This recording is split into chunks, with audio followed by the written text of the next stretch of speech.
Dunyodagi eng katta motivatsiyaga ega bo'lgan inson bu hojatxonaga borgisi qistab qolgan inson hisoblanadi. Tasavvur qiling, bitta insonni hojatxonaga borgisi kelib qoldi.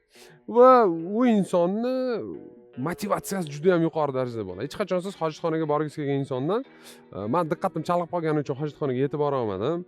Mani motivatsiyam kamroq edi, shuning uchun men o'sha niyatimga erisha olmadim" degan gapni hech qachon eshitmaysiz. Sababi bu muhtojlik.